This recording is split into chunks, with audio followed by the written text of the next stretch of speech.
Alright, what's up everybody, this is the Wavy Ronin, and today I'll be going over an Awakening Ninja guide for a controller and console for Black Desert Online. I hope that this guide helps y'all start your journey at a much faster pace than what mine has been.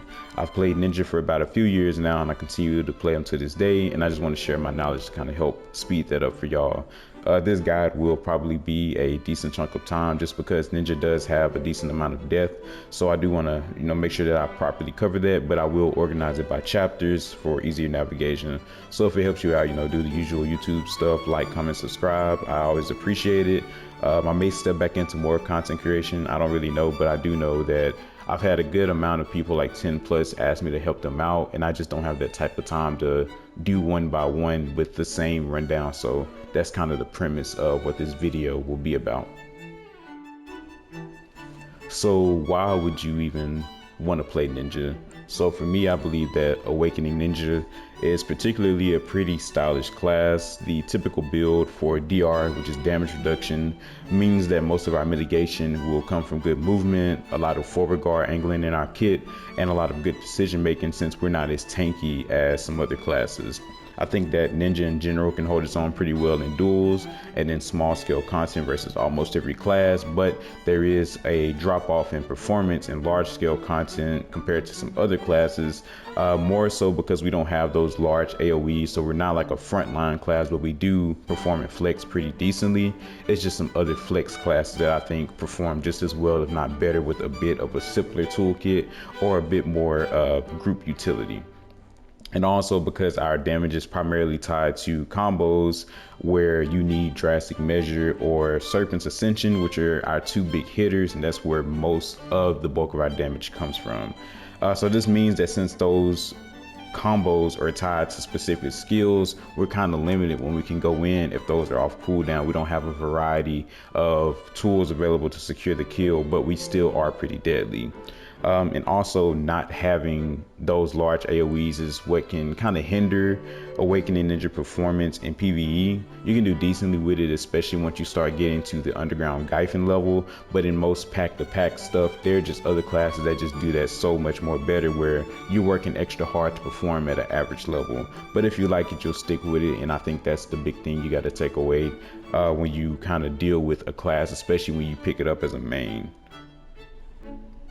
So for those who may not know, BDO's combos work with filler damage and CCs. Basically, you tailor the filler damage to a CC to kind of maximize the damage output, because you don't want to do something like, in the context of Ninja, a katana shower, which is a float, and then say you go into like a knockdown right after, where you just blew the whole CCs that you can put on an enemy and you didn't really maximize the damage that you can do. So what we actually want to do is put in filler damage in between these CCs so we can actually kill tankier targets, because it doesn't matter in even gear and typically versus a fellow DR build that's kind of built for damage. But once you start fighting those Valks, for example, those evasion strikers at the higher end of evasion, and those different tanky classes, even against other ninjas like Suck Ninja that might be evasion, you need to know your combos and you need to know how to put in filler damage so you can actually get that kill. So as you get more experience building your combos, one thing you'll kind of learn about is that you can place two abilities with the same CC type back to back, and the second ability will not proc that same crowd control effect. So what this means is that, say that as a ninja, I throw out Malice and then I immediately cancel that Malice with a cast of Murderous Intent, then the only stiffen that is applied is the Malice. So the Murderous Intent is considered filler damage, and that's what we want. We want that extra damage in between the next CC. So the next case or the next damage move that I may do, maybe cancel the Murderous with a Drastic Measure. Okay, I'm kind of cutting it close to the end of the CC animation, I should re-CC my opponent, so I use Serpent's Ascension. Serpent is a float, so I cancel that with a Vacuum Slash and maybe some other filler damage, and as the opponent is getting up, or just whenever I see fit before they're fully up and have control of their character again, I'll maybe throw out an Executioner, which is a knockdown.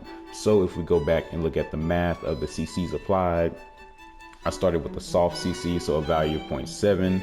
I followed up with the hard CC, the float, which is a value of 1, so we're at 1.7 right now.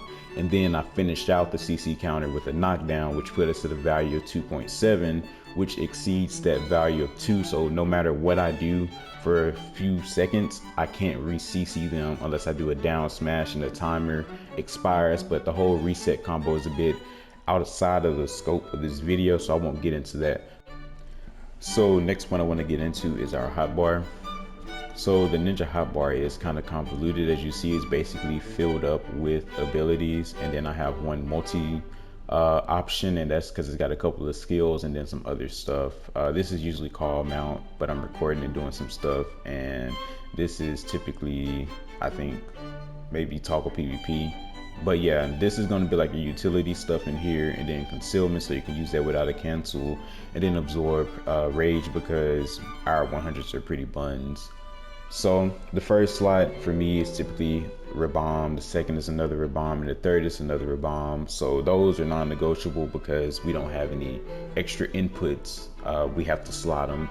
Same case for blade spin. You want blade spin on the hotbar because one, there's no input for it, but it is a good transition from awakening to pre-awakening, and gives you a super armor on demand that you can also use for setups, for Linger. So it's a lot of utility tied to blade spin, so make sure that you have that slotted. Next is flashing light. For some people it's debatable, but I think majority of people with ninja experience will say that you want flashing light slotted because this is a good movement tool, it's good damage filler, and you don't want it tied to needing to use one of the cancels to access it. So I think it's super important in that sense. My flex spot, which is my L2 and right on the D-pad, is right now I have on blade spin.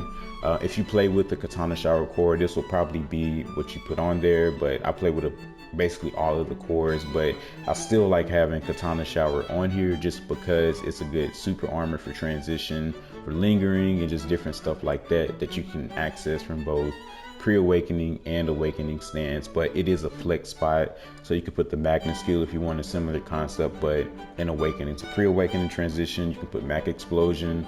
That's really good as far as like a SA Linger, and the visual noise you can create with that to kind of do some setups as far as like moon dive grab and things like that. Or you can even put black moonlight if you just feel like messing around with a classic skill. But keep in mind, black moonlight is unprotected, it's pretty slow, it's not like a clean cancel either, especially coming off of a hotbar because of that slight input delay. So that's kind of like the last option I would recommend. But just know that for me, this L2 right on the D-pad is full of different options you can take depending on what you need.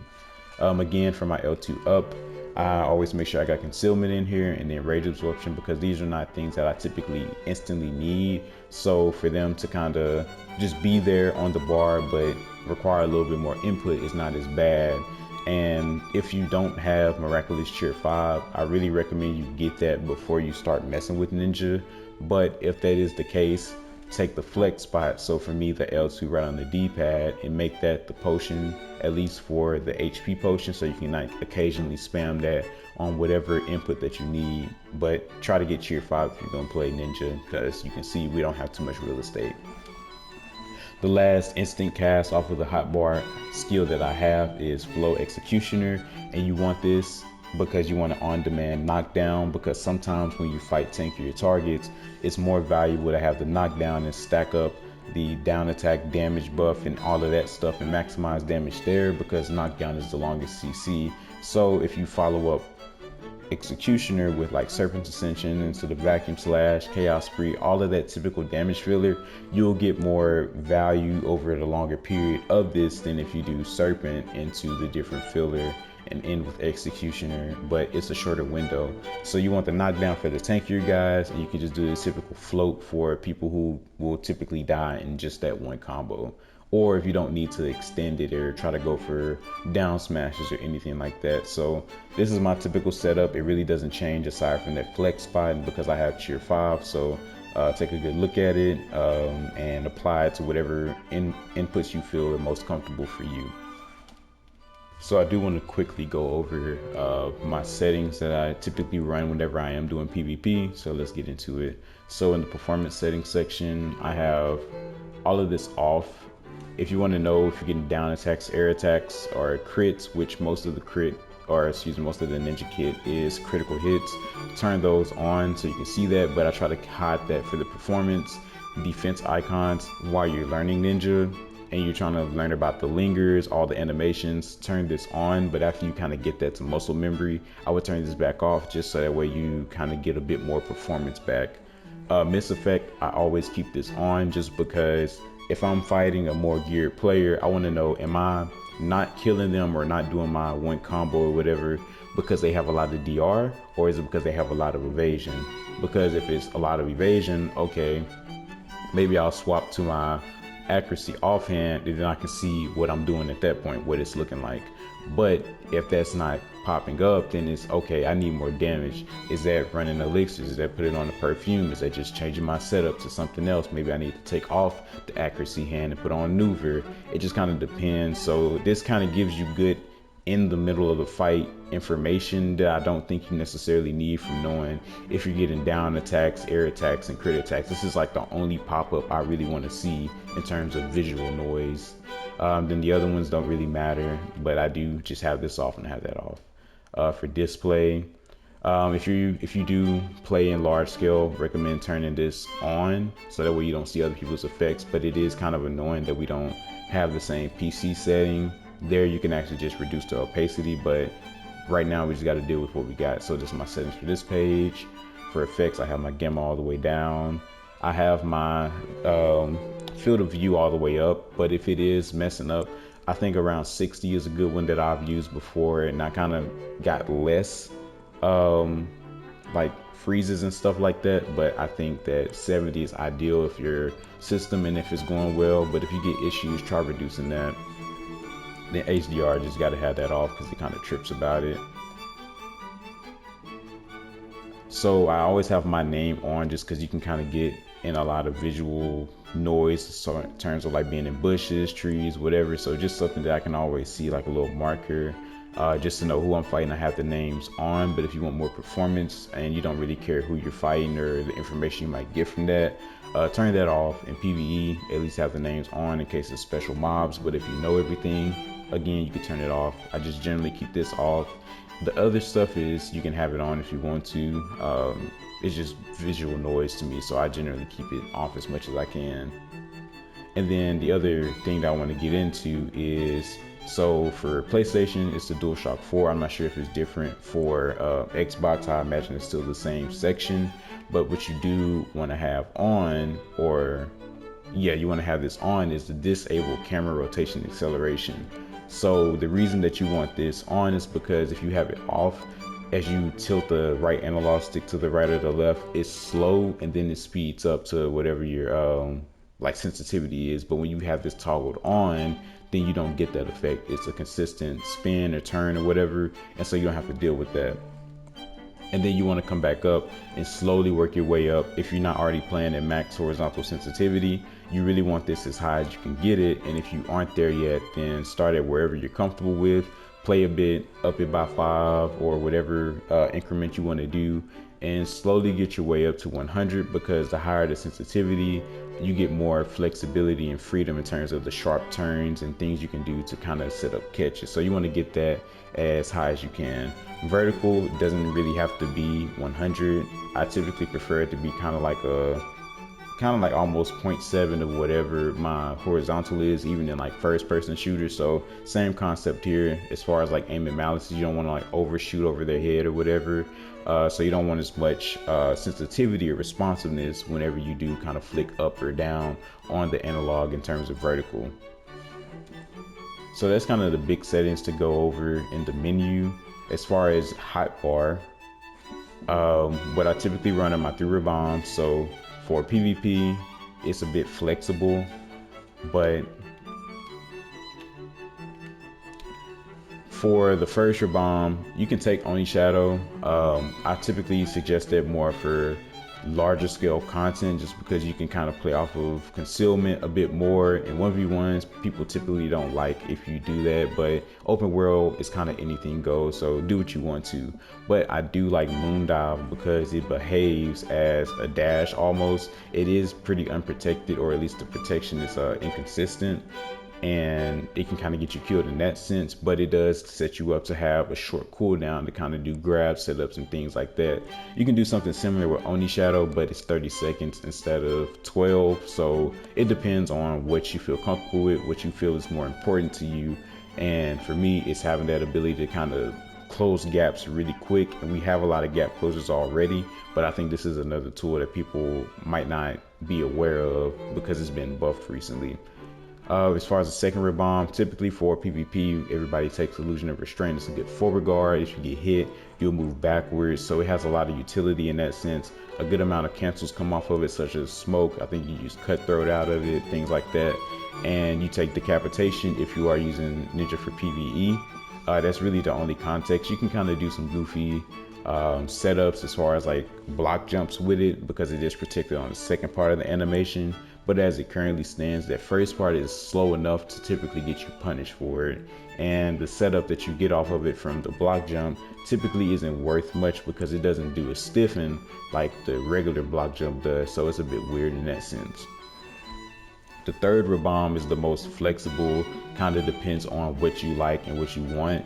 So Ghost Slash is okay. It does have a bit of a long cooldown, but it is nice lateral protected movement that you get more of versus like C-swapping and things like that. So I like to play with Ghost Slash just for the extra mobility, but Ghost Claw should not be counted out. It's probably the better option between the two because 17% attack speed is better than any of the other attack speed bonuses in our kit, and that can kind of help mitigate debuffs and close up gaps even further in terms of when you do something unprotected going to a protection. But the service can be a bit shoddy in that sense, so it's both good options. I don't think you can go wrong with either one, but starting out, I would suggest Moon Dive, Illusion of Restraint, and Ghost Claw, even though I play with Ghost Slash. For my add-ons, for my DR setup, as far as like Glass Cannon, this is typically what I run. I change my add-ons so much that it's never really consistent, but for Malice, I have the crit rate and the attack speed, drastic down and crit damage, Murderous, attack speed and DP shred, Corrupt Sword Dance, a couple of debuffs, Serpent Ascension, human damage and evasion rate, and Flashing Light, accuracy rate, and DP shred. So the reason that I have these is because the typical order of my combos is Murderous Intent into Drastic, probably into Serpent Ascension and Vacuum Slash, and then Executioner, then Flashing Light, and some other filler. And because of that, that's why I have it set up how I want it. But depending on who you're fighting and what you need, you change your add-ons based on what your gear is currently at, what you think will be the most likely target you're fighting. And that's why I say mine are never consistent, because sometimes I have different needs, and I just want to put that out there so you don't just go and copy these and be like, hey bro, these kind of are ass. Well, it might not be the same scenario. Alright, so next we'll get into the core skill selection. So as you know, these unlock at level 60, and for Ninja, they all kind of alter a bit of what we can and can't do in terms of aggression and movement. So I will start with Corrupt Sword Dance. So I think that this core is alright. It's very matchup dependent in how many gaps that they have, but if you use it for movement, and as you do that and you aim it towards the enemy on the first cast or the first swing, you can kind of get a sneaky CC, which will be a stiffen.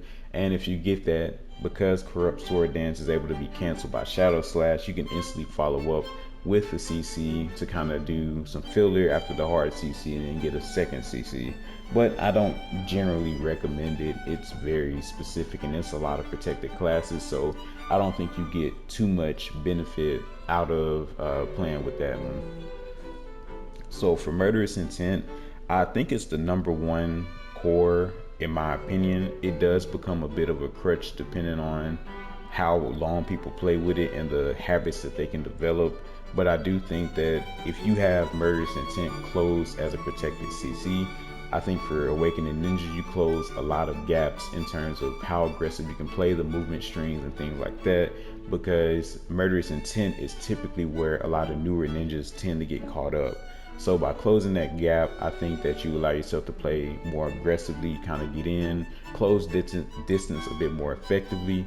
But at the same time, I recommend that everybody who does play this core, if you want to main it, go and take a different core and learn when you mess up as far as murderous intent movement, because you still want to have clean movement, and you don't want this to become a crutch, because as soon as you go to large scale, murderous intent starts to taper off, and you typically take katana shower or serpent depending on what you want.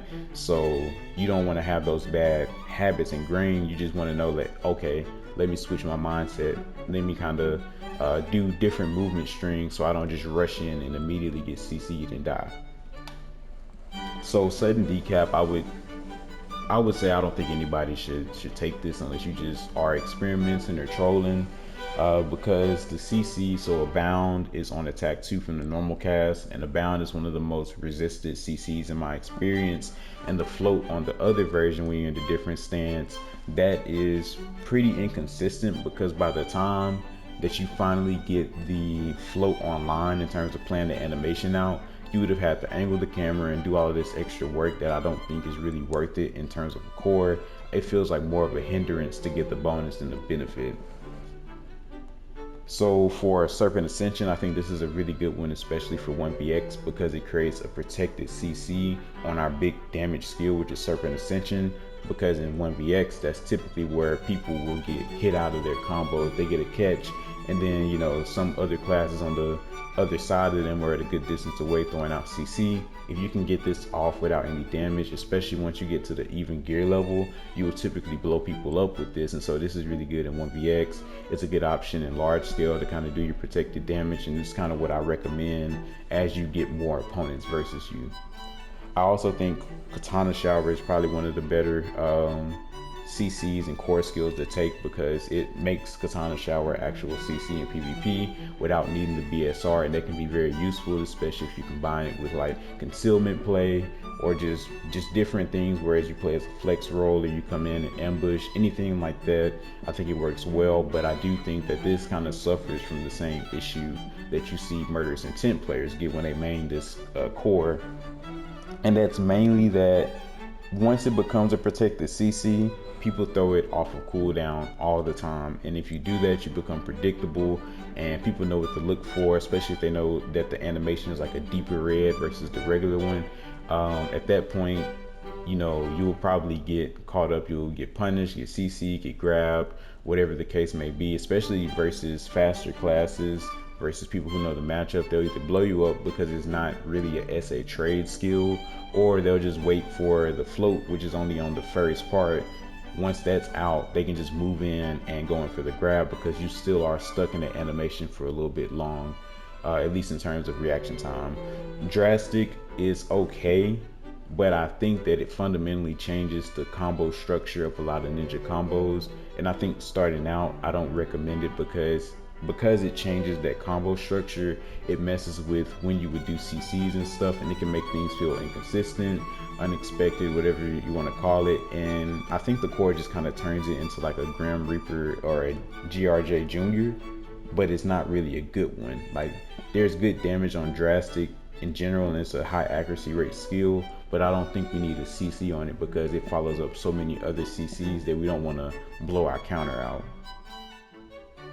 Alright, so next I want to talk about our BSR abilities. So let's go into that menu.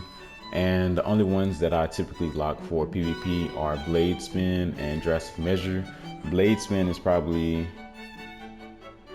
one of the worst 100s.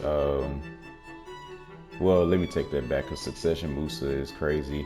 But this one is dog water. You will never touch it in PvE or PvP as Awakening Ninja.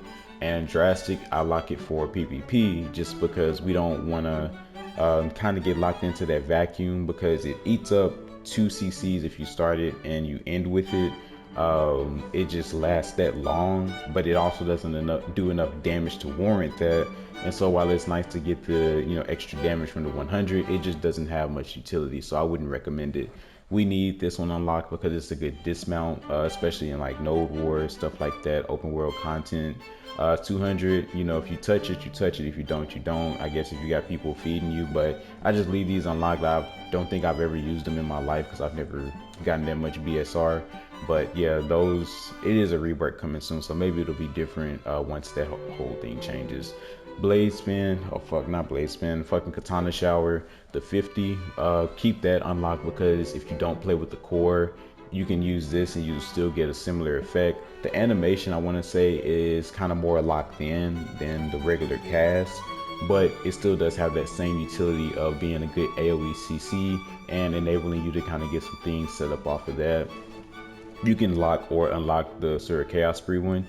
I don't think anybody really does any work with it. It's just kind of one of those, maybe if you want to do a fancier flexy combo, you can use it there, but it really doesn't have much utility. Don't really know about the damage. I've not really messed with it in PvP too much, but there's just not much benefit out of it. Alright, so trying to get y'all to the movement and the combo section, but I also want to do a skill overview. So again, I can tell this is already getting long while recording this. Skip ahead as you already know information so you can get to what you want to see. But the Ninja Kit has a good amount of buffs and debuffs, so I want to kind of go over what those skills are so you can kind of be aware of them if you need to pre-buff and get a bit more damage out of various combos and things like that. So let's run through that really quick. So Shadow Slash is attack speed, Ghost Greeting is attack speed. Keep in mind that you have a better attack speed buff on the Awakening Kit when we get to that. And these don't stack, so just keep that in mind. If you do a Shadow Slash and then you go and do a Ghost Greeting, you'll refresh this. And if you were to go and do a sudden decapitation, which is 10%, that'll take over priority and refresh in that sense. So just keep that in mind. Floor sweeping is pretty important as a pre-buff or just when you can get it in a combo sometimes, because it is, one, it's a down smash, so it does have a chance to kind of go into the reset area, but it's also down attack damage plus 10%. And when we get to the knockdown combos and we want to get the most damage out of it, we really want this to be online so we can get as much as we can. If you play with Ankle Cutter, it is a DP shred. Unfortunately, hard aiming on Awakening doesn't have the accuracy rate buff, but it is what it is for now.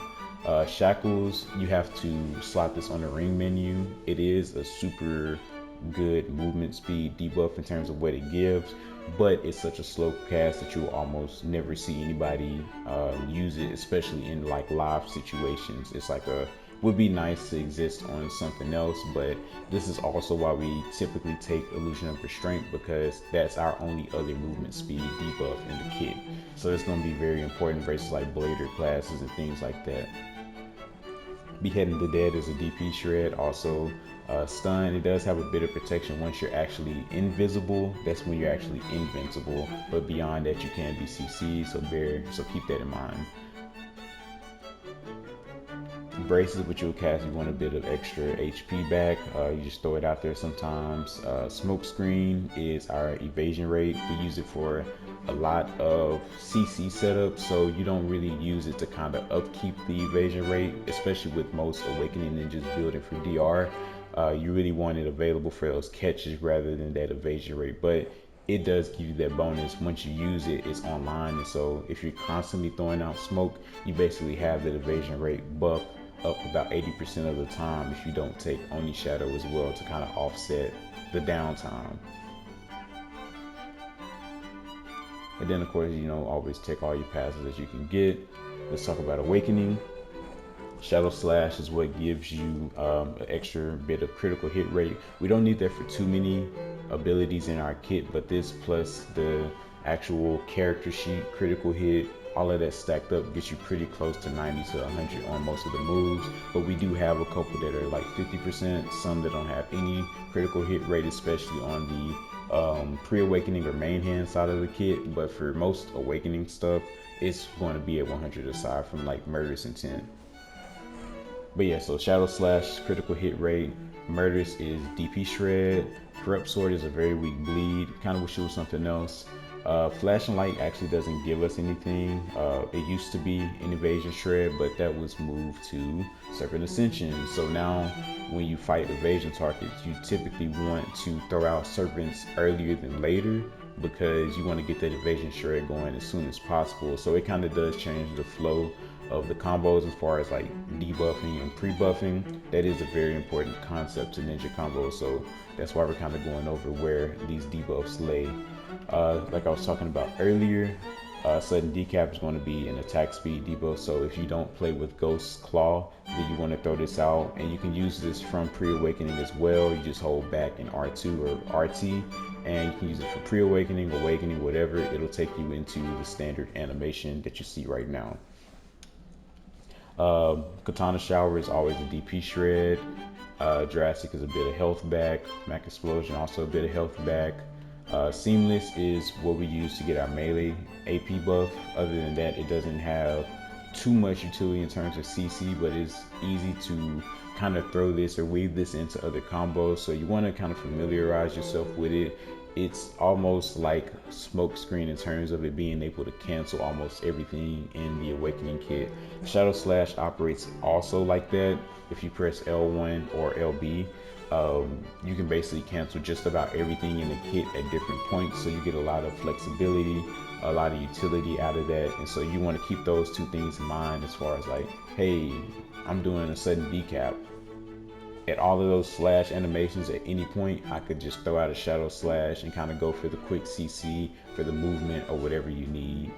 Vacuum Slash is a down smash, and it's always basically used after either the first hit of sudden decap, you cancel that with Vacuum Slash, or you use it right after Serpent's Ascension, which is the more typical use case. Surya Chaos Breeze, same thing. You typically use this as a cancel. You don't really use it raw unless you're just trying to meme on people.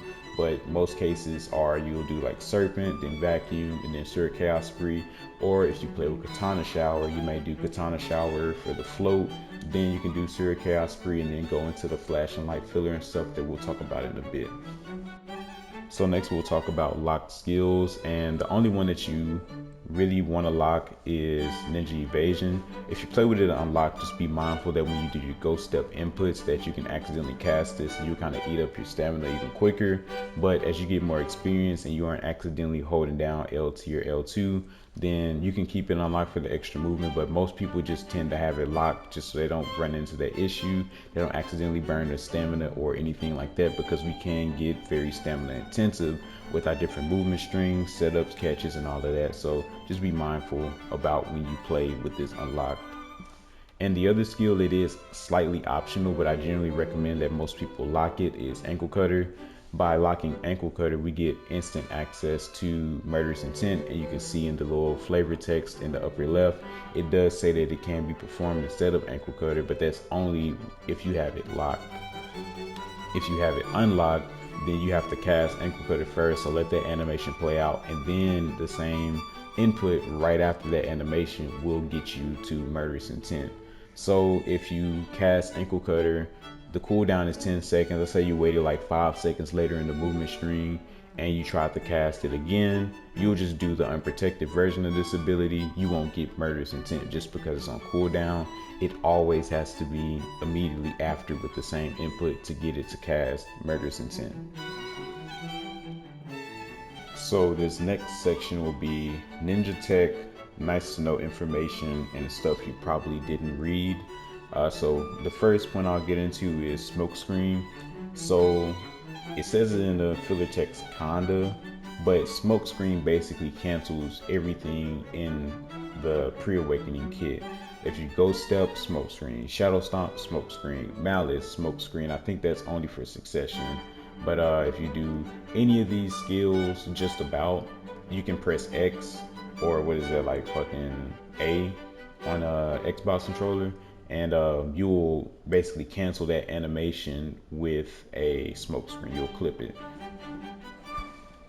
As I kind of touched on before, depending on the order of this video, sudden decap can be used for pre-awakening. It actually says that in the flavor text, but what this means is that we basically have a on-demand forward guard that's not a C-swap, which means that we could and still C-swap. So you can sudden decap, C-swap, and you can kind of do a double forward guard in that way. You can also cancel that with shadow slash. All right, and so while we're on the topic of shadow slash, similarly to how smoke screen clips most of the pre-awakening kit, shadow slash also clips most of the awakening kit. So when you go into awakening stance, R2 or right trigger is transition stance, and this is just a long forward guard. Let's actually turn on defense icons. All right, so we see this. At any point while you're in that animation, you can clip it with shadow slash and you won't get the startup. You'll know when you have a quote unquote good shadow slash cast because you don't get this startup animation right here.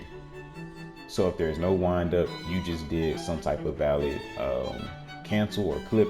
So make sure that you kind of go through the whole kit and see the different points and experiment for yourself, because a lot of people know about some of them, but they don't know about all of them. And like I said, basically the whole kit for pre-awakening, smoke stuff, for awakening, shadow slash. So they kind of operate similarly, CCs and things like that, but those are going to be important clips to kind of go for catches.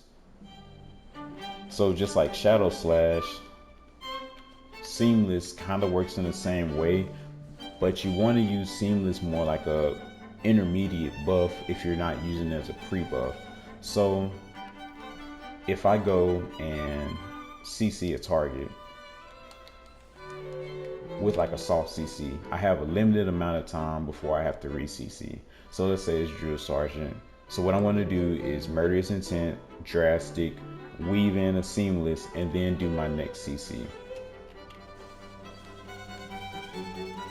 And what you'll see is within that CC window doing filler damage, I have the time to put on my pre-buff. And so if you do have add-ons there, that's another point where you can stack up things like that, but you're at least maximizing the damage. And so seamless is really meant to be used like that because there's no longer a CC attached to it.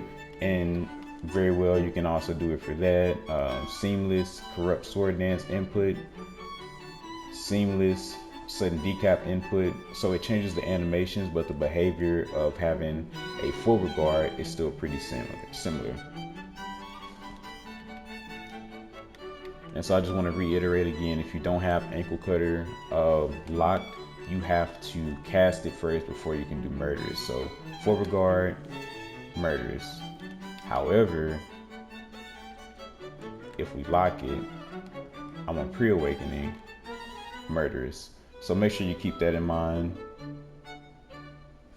So when you use corrupt sword dance, so let me show you that icon. So whenever we use this skill, if we press R2, so like you see in that little flavor text, there's a backwards attack. So that's just what it looks like. It's just a backslash, but what you can do is some camera work and you can actually change the direction that you move. So it's pretty useful in that sense. So do practice that at the different points. So I typically do the cast and immediately begin rotating the camera and then press R2. So 1, turn 2. So just keep that in mind as you practice. So whenever you do a C swap, and when we say C swap for console, that just means weapon swap, but C is just because PC was first and all of that. So for doing an awakening to pre-awakening C swap, you want to do the right tilt for the fastest animation. So the right tilt is when you hold the left analog, welcome to the right. All right, so let me press triangle, and you'll see that I just did my swap, and it's the fastest one. So you can very well cancel that with the smoke. You can do whatever you want to, but just know that that's the fastest animation. In combat for me, I typically like to do the holding back and then pressing it because that also looks like ankle cutter, but you can do some setups off of that. And then the forward one, which I call like a barrel roll, you can use that for a little bit of movement. And the reason I like this is because it's an advancing forward guard. So if you barrel roll into them, you can do stuff like grabs and things like that. So just keep all of that in mind. You do have a lot of options and you have the flexibility to choose what you want to do. You just need to know what you can actually do. So in terms of grab range, keep in mind that we do have two grabs. So first is Suicide Fall, or my fault, Death's Descent, they renamed it. So this is our pre-awakening grab, and then Flash Bondage is our awakening grab. So the pre-awakening grab does not have as much range as the awakening. So you see, I had a pretty good amount of range right there. But if I step back even more, I have more range with the awakening grab. And something that you might have noticed is that I just did both of those grabs from the pre-awakening stance. So the interesting thing about these grabs is that there's a priority system based on the stance that you're in. So when I was in pre-awakening, my Death's Descent took priority, and then I got my awakening grab. However, if I was to swap that and do these from the awakening stance, it would be the reverse. Flash Bondage would come out first, and then Death's Descent would come out first if Flash was on cooldown. So keep that in mind, because that can affect the combo structure if you're not aware of where you might be at. But typically after those grabs, you have an awakening filler anyway. But just so you're aware, that's how that works. Alright, so continuing along in this guide, we're going to talk about movement. So ninja movement is all about cooldown management and weaving in ghost step and silent charge iframes to stay protected. A lot of our movement works similarly to block jump, where it either can get behind an opponent, whether it's warping or whatever, or we can kind of teleport through them in the sense that we have no collision check, meaning that our biggest strategy or game plan is that we want to force a lot of camera movement on top of our pressure to cause mistakes in forward guards or set up baits with that pressure. There is really not like one perfect movement combo, because it's all driven by those cooldowns in the situation, but I'll try to show some of that and kind of explain the theory of what is typically considered good movement. And the big thing that I want you to take away is that spacing is key, especially versus those high damage AoE classes, and being smart with that movement will prevent you from getting grabbed as much or being predictable. We have a lot of options, a lot of modular options to be specific. So that's kind of what you want to think about, is what chunk can I do here that makes sense, that won't really put me in a bad position, that I can also maximize the amount of pressure I can apply. Or on the flip side, what can I do to kind of escape this pressure and back up and do whatever I need to regen and kind of get back up and re-enter the fight and reset neutral. Alright, so continuing with movement, what we're basically going to do here is, whenever you get into practicing ninja and learning about the cancels and stuff, you want to go to a BA and just kind of loop around and try to do as much movement as you can without doing redundant moves, in the sense that it would be unprotected or it wouldn't work. And what I mean by that is, if I just ghost step, I'm not trying to keep mashing ghost step. I want to do some stuff in between to weave it, and that's the premise of our movement. So if you can get comfortable with doing that around the BA and just different angles and stuff like that, I think that'll set you well on your way to also apply that to combat. So what I'll do is turn on all of my skill stuff so that you can see what I'm using, and I'll record that a bit and hopefully talk. Hopefully I don't need to have a brain blast, but you can kind of see that, slow it down, and understand the moves that I'm making.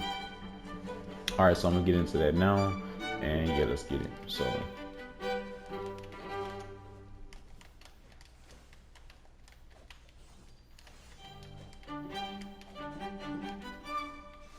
So you'll see, so far I'm not doing anything that's really like redundant, in the sense that it's off a cooldown, so why did I just use it?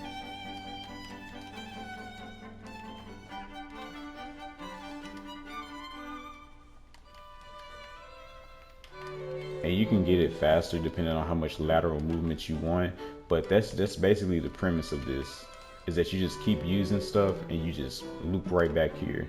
And so if you go back and watch it maybe at a slower pace, you'll see that I just strung different things together. So one thing that you will see is that I often did like a ghost step, and then maybe I did like ghost greeting into a shadow stomp cancel. Shadow stomp can be casted faster out of a few different skills. So let's say I didn't want to use ghost greeting because ghost greeting into shadow stomp is one of the most common things you'll see. And so you got to keep in mind that ghost greeting is barely protected, shadow stomp is not protected. So if every time you do this in a fight, you do that little section, you've been unprotected for about a second, and so they'll be looking for this ghost greeting animation. You'll also see that if you use that off of cooldown, you don't move as far, you don't get as much movement out of it. So you kind of want to minimize that bad habit. So what we can also do is maybe we do a movement string like ninja step, ghost step, shadow stomp. So similar effect, but it's not as predictable. I just showed them there's a different option to that. There's something else to consider. And that's really the premise of movement whenever you do this stuff. So you practice moving, like looping around, kind of getting familiar with that.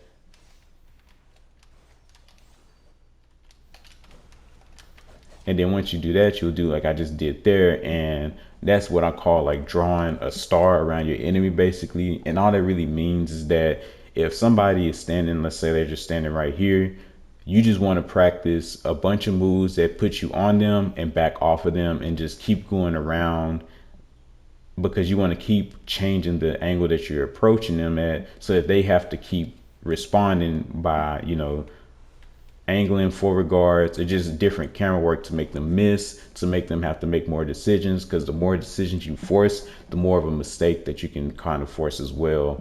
So that's really the premise of it. There's not like one string, there's just common strings that you'll see. And again, think about the concepts we talked about before. Smoke cancels a lot of stuff. What this means is that in combat, that's a big bait, is that ninja step, smoke, something like that, or moon dive, ghost step, beheading the dead. And you'll see how these moves chain and stack on top of each other to create a lot of pressure and a lot of movement. All right, so the next one I want to talk about is how we regenerate stamina. Because if you look at the previous movement exercise, we were pretty low stamina often. And in a battle situation, you aren't really looping around and doing all of that. You have to make, effort to try to go for CCs. You got to regen. You got to do all of these different things. And so while that's helpful to get muscle memory and different strings, you also need to be aware of what you can do to actually get stamina back to make more, attack decisions. So the first one I want to talk about is our C swaps. And so as you see already, these C swaps have pretty lengthy animations where they're protected. And so if you have distance, these are good to do to just kind of chill out, especially the awakening ones. Those last longer than the pre-awakening ones. But the drawback of the awakening C swaps is that they're locked to your camera angle. But we'll see with the pre-awakening transitions or C swaps, those aren't really locked. So like the barrel roll example, but this, you see I'm moving the camera around, but I'm still stuck in one direction. Pre-awakening, I can move it around. Awakening, I cannot. So just keep that in mind as you swap in somebody's face. Depending on what type of movement you want to go for, what options, you need to kind of keep in mind that if you're doing a seat swap, you can react to their movement around you and kind of prevent getting CC. But if you do an awakening stance, you kind of want to ideally go into a transition to kind of mitigate the fact that you aren't able to move the camera around like you can for pre-awakening. So with transition stances, these are very long animations to regen stamina. So if there's good distance, those are good to do to chill out, like I said before. And then as far as awakening abilities, they have a bit of a linger, drastic measure. One, you can charge it. Two, the end animation that you just saw had a bit of time where I can actually move around, but I can just sit on it a bit and let some stuff kind of regenerate. Mac Explosion is another good one. Those are typically casted out of cancels unless you have it on the hotbar. So for flashing light or drastic. So flashing light itself is also a good option if you do some movement. And then if you go into Mac Explosion with the appropriate space, you don't have to worry about as much as stamina, because you can kind of recharge and be good to go. Katana Shower is another good option. You can sit on that for a bit, and you see that even after the animation ends, you have some time to kind of like wait and see.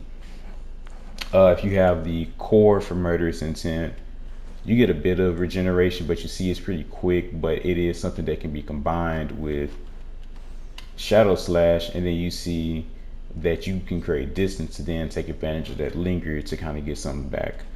Corrupt Sword Dance at a distance, let the full animation play, end it with the cancel, or if you're in their face, you can kind of just wait it out. That in animation where the katana is thrown up and then they resheathe it, all of that stuff is protected, and so while that icon is up, once it's in, then you know you're unprotected, but before that you're good to go.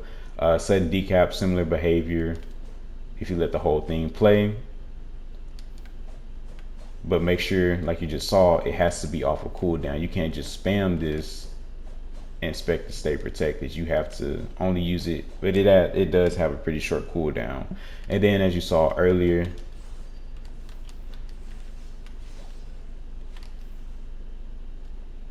the Shadow Slash was in the mix, and you saw that there were points where I was recovering stamina rather than just burning a bunch of it. So just keep that in mind. Another thing, just be mindful of stick drift because it can end some of those animations earlier unintentionally. Like if I had stick drift enough to make me move after I finish Corrupt Sword Dance, I would then lose that forward guard because I've moved. So keep that in mind. Make sure your sticks are good to go. Make sure you're not accidentally just manually pressing it yourself, and you should be fine with stamina regeneration.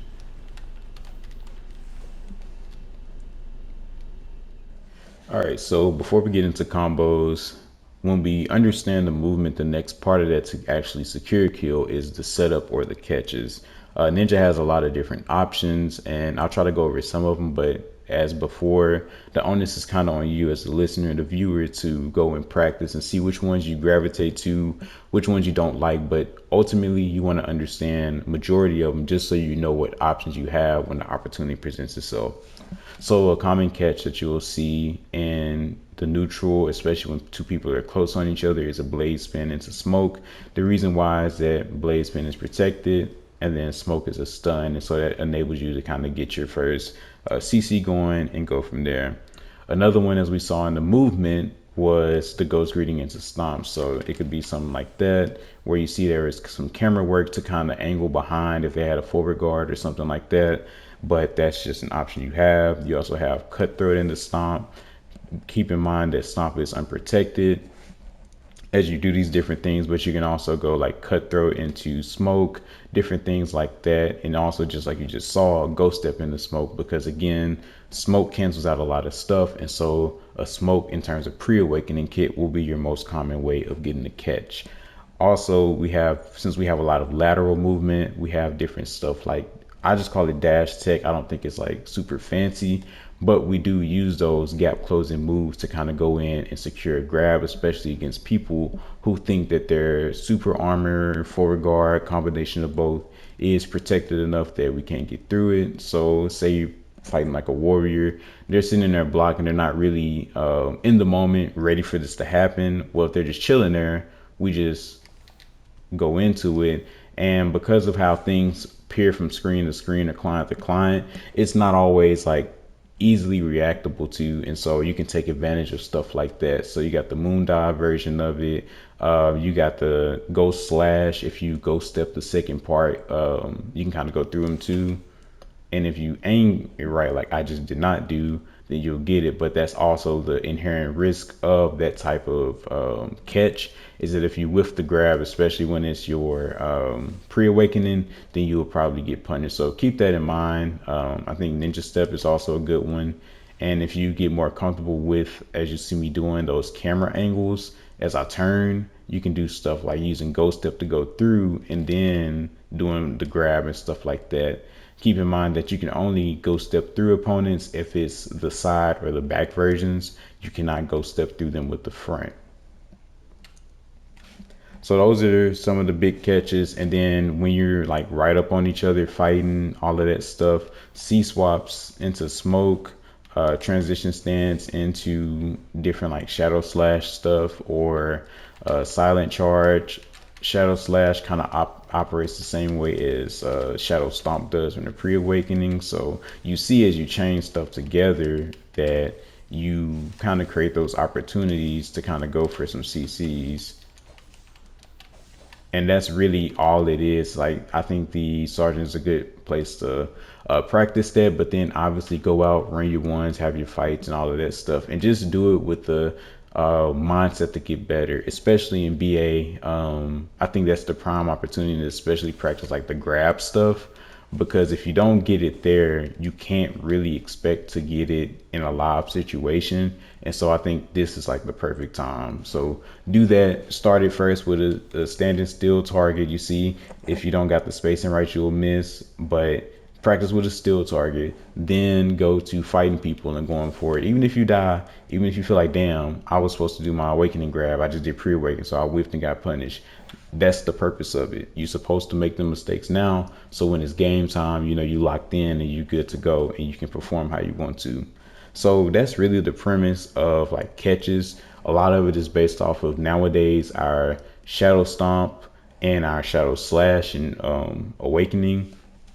And then you have the lingers and stuff to kind of try to get people to come into your smokes. And then you have like the different dash tech of some type of lateral movement into ghost step into like grab or smoke or anything like that. And then that's really the premise of it. Other than that, I mean, you can go for block jump and that does work. But sometimes I think block jump is better suited as additional mobility. But if you do go for where you appear behind them, instead of just immediately going into grab, take a step back, see if they actually got stiffened. If they did during that ghost step backwards, you can go in for a stomp, you can go in for a ball slider. It doesn't matter, but you don't want to just go in and see, because like how he was protected right there, if his counter was at max and I went for a grab or something like that, or if he just resisted it and I go for a grab and he's protected but he's moving around, now I'm the one that's vulnerable. So keep that type of stuff in mind as you work on like the different catch stuff.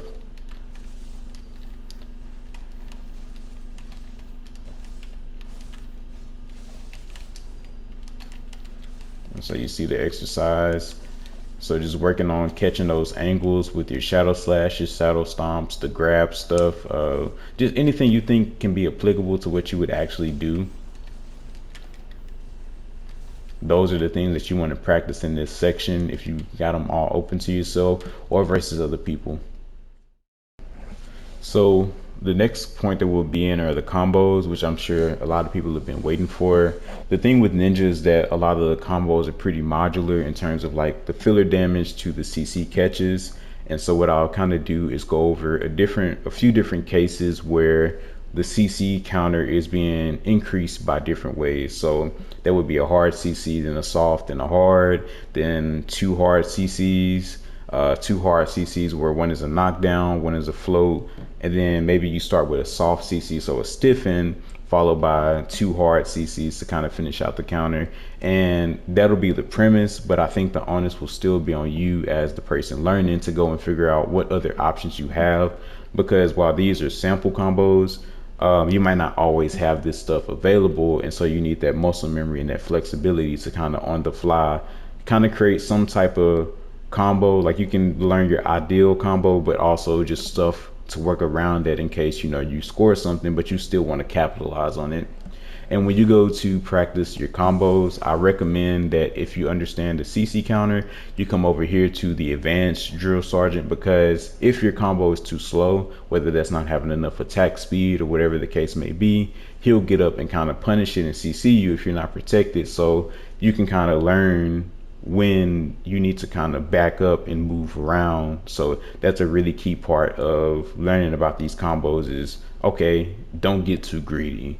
If you get too greedy, you get punished and you lose fights. You'll throw away close games by just trying to do too much. So make sure you keep that in mind.